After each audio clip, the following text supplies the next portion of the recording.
Have you ever gone back to a place from your childhood only to feel like it didn't remember you, like the air changed, the rooms whispered, and somehow, you weren't you anymore? I thought I was just visiting my grandma's old house in Texas. But what happened in those walls, what that house did to me, changed my life forever. This isn't just a ghost story. It's a story about identity, memory, and a darkness that lives where no light has touched for generations. And it all began with one night. One bed. And one reflection that refused to match my face. I hadn't been back to Texas in 10 years, not since the funeral. But when Grandma Jean called me out of the blue, asking if I could help her fix up the old ranch house before winter set in, I said yes. Maybe it was guilt. Maybe it was curiosity. Maybe I just needed to get away from the city for a while. Whatever it was, I packed my truck and drove from Denver all the way down to that dusty patch of nowhere, past the dying mesquites and forgotten gas stations, until the landscape turned familiar and haunted. The house hadn't changed much. Still creaky, still smelled like mothballs and fried bacon, and still had that uneasy silence between the walls, like the place had been holding its breath for years.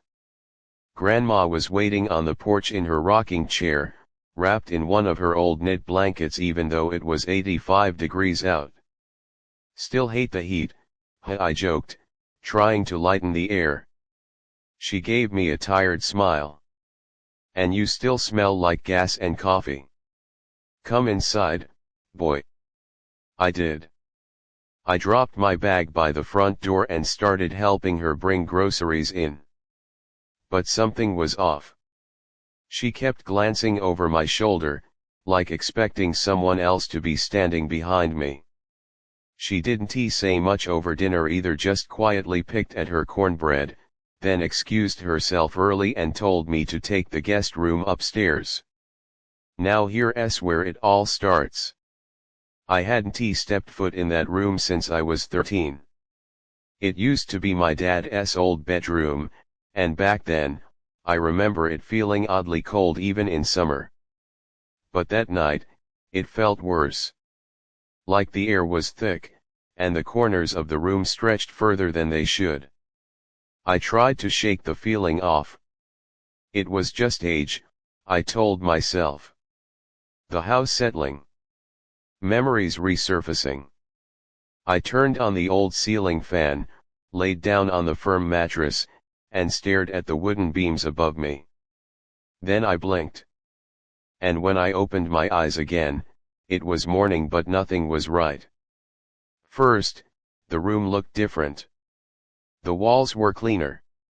No cracks. The wallpaper was fresh pale green with little pink flowers. The furniture wasn't old and dusty anymore. It looked new. Alive. I stood up, confused. My clothes weren't the same either. I wasn't wearing my t-shirt and jeans. I had on these old-style suspenders and slacks, like something out of a photo from the 1950s. I walked to the mirror, and I swear to God for a split second my reflection wasn't mine. I saw another face. Still me, but older. Harsher. Eyes hollow. And just like that, it was gone. I splashed cold water on my face in the bathroom and tried to get a grip. Maybe I had a weird dream. Maybe Grandma had cooked with too much bacon grease and I was dehydrated. I laughed nervously to myself and made my way downstairs. Morning, I called out. But no one answered. The house was empty. No Grandma. No truck outside. No phone. Nothing. I opened the fridge. It was full of items I hadn't seen in decades: glass milk bottles, wrapped butcher paper, Coca-Cola in glass with the old-style label. I opened the pantry. Tin cans with branding from the 60s. Even the calendar on the wall said August 1962. That's when I freaked out. I ran outside, heart pounding, and looked around. The yard was cleaner. The trees were younger. The barn didn't have that collapsed roof anymore. It was like I'd stepped into a damn time machine. But that wasn't the worst part. In the front yard, I saw a man loading hay into the back of a red Ford pickup, one that looked brand new. And that man, he looked like my dad. Only, younger. Way younger. Maybe in his 20s. I stared at him, and he stared back like I was a ghost. "What the hell are you doing on my property?" he asked. I opened my mouth, but nothing came out. Because I wasn't sure anymore who I even was. That night, I didn't sleep. I stayed locked in the bedroom, pacing, heart racing, trying to make sense of anything. I had no phone, no internet, no contact with the outside world. I went through the dresser drawers, trying to find clues. That's when I found it. A key. Old, brass, cold to the touch, and taped to the back of the drawer. There was a faded tag attached that read, "Do not open CR." I knew that name. CR were my grandfather's initials, Clayton Ray Morrison. He died before I was born. Nobody in the family talked about him. There were rumors, sure. That he drank too much. That he disappeared once for 2 years. That he built the house with his own hands but never really lived in it. I took the key and started searching the room. I tapped the floorboards, knocked on walls, checked every corner. And then I found it. Under the old rug in the closet, a trapdoor. Hidden. Exactly where the blueprints never said anything was. I pried it open and stared down into the dark. The smell hit me first: dust, wood rot, something metallic underneath. And even though every cell in my body screamed not to go down there, I did. Because something in that house had dragged me back for a reason. The staircase into the basement groaned beneath my weight. Each step creaked like it hadn't been touched in decades, and dust filled the air thick enough to choke on. I gripped the key in my pocket so hard it left a mark in my palm.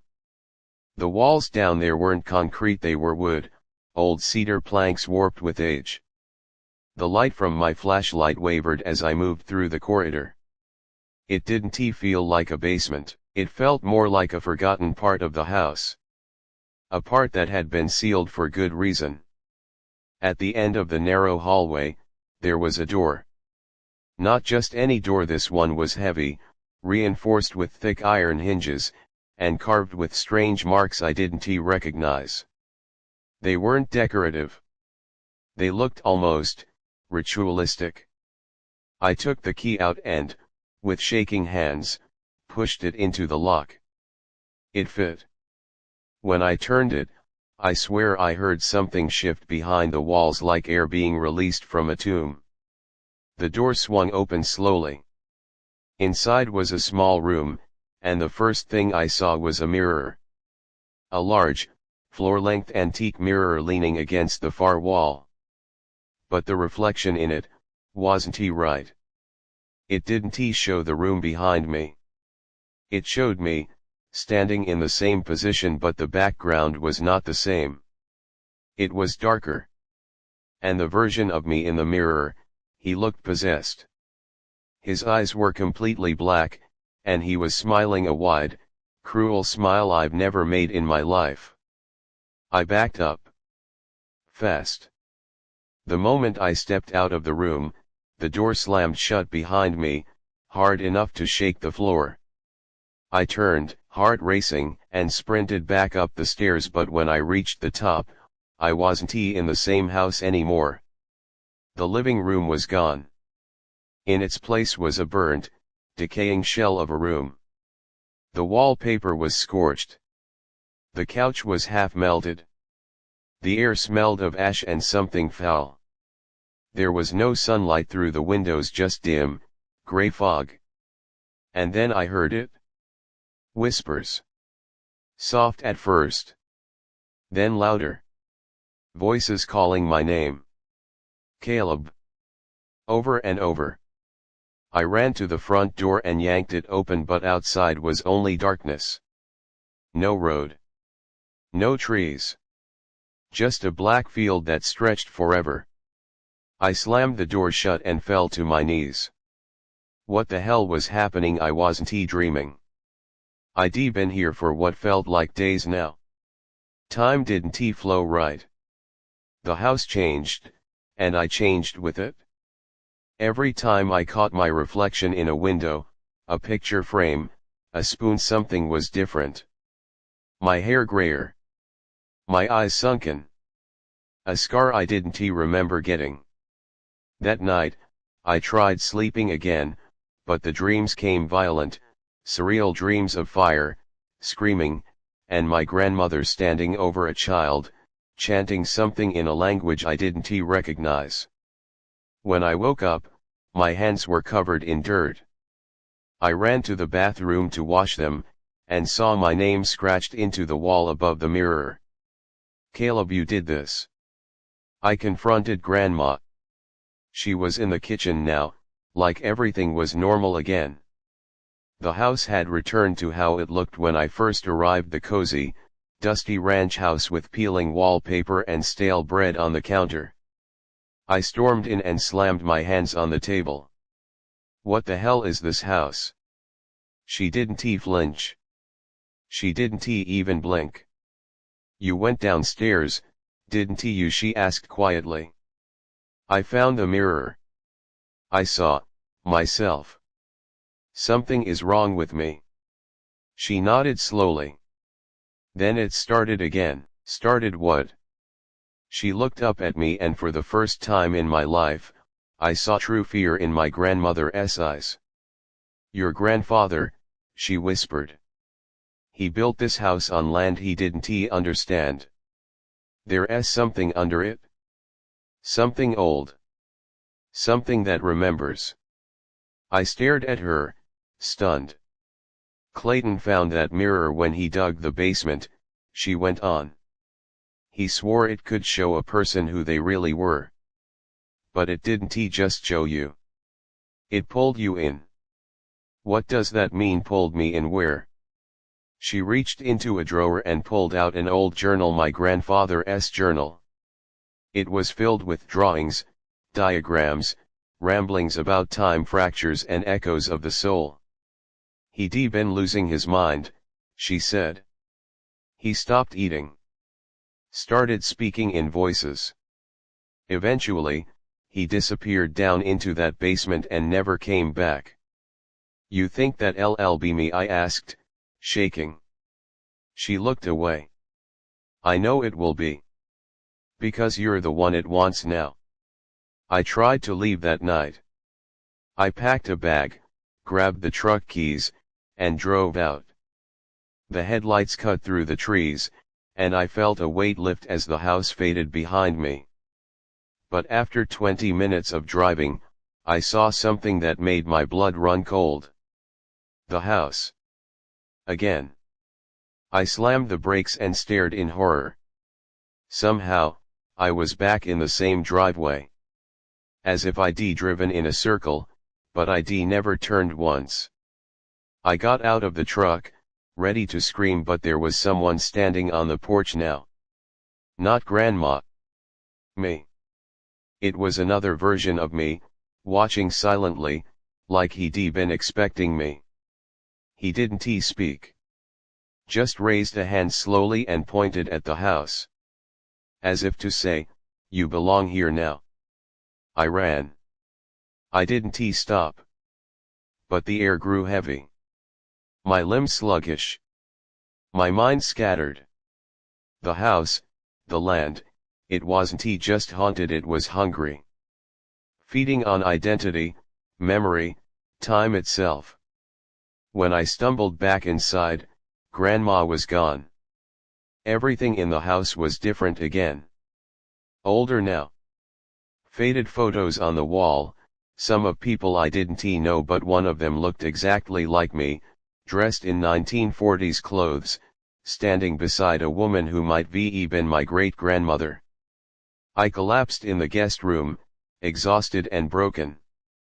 And that night, I dreamed again of a voice whispering in my ear. Stay long enough, and the house will decide who you are. The storm came around midnight.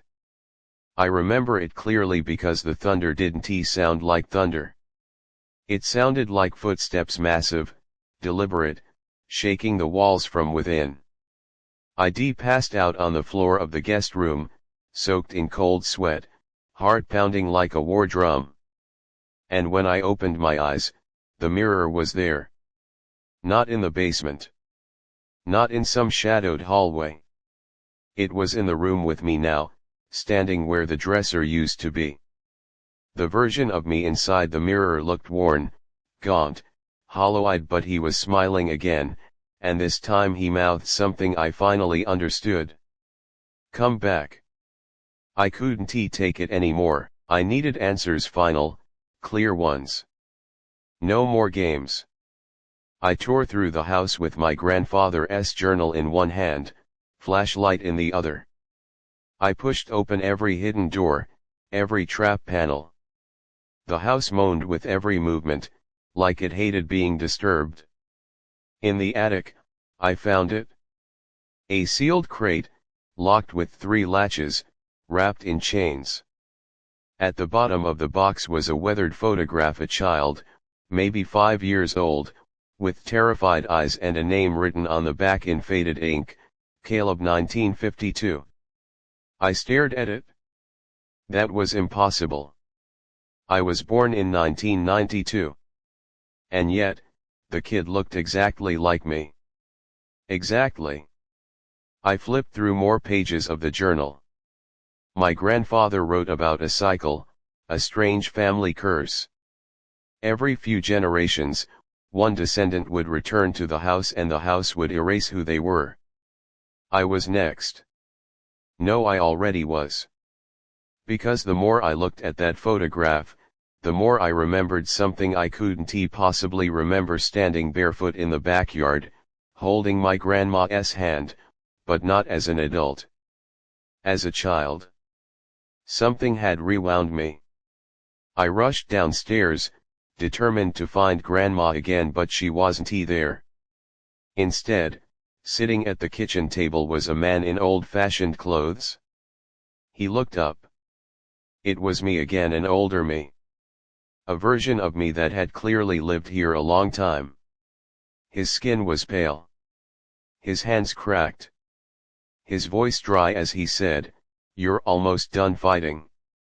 Let it happen." "Who the hell are you?" I shouted. He just smiled. "I'm the Caleb that stayed. You'll join me soon enough." I snapped. I ran to the basement door and kicked it open. I needed to end this. Needed to find the source. The mirror, the curse, whatever it was, I wasn't letting it win. This time, the stairs didn't creak. They welcomed me. The basement looked different again. No walls now. Just earth, and roots, and stone carvings along the walls that glowed with faint red light. At the center of it all, the mirror pulsed alive somehow, humming. And in front of it stood Grandma. Or, what was left of her. Her back was to me, but I recognized her voice. "I told you not to come back down here," she said softly. "But it's too late." It always was. I stepped closer, trying to hold back the fear twisting in my gut. "What is this place?" I asked. She turned and her eyes were solid black. "This is where our family ends," she said. "Every few decades, the house demands a name. Your grandfather resisted. You've resisted. But you always return. And the longer you stay, the more it forgets who you were."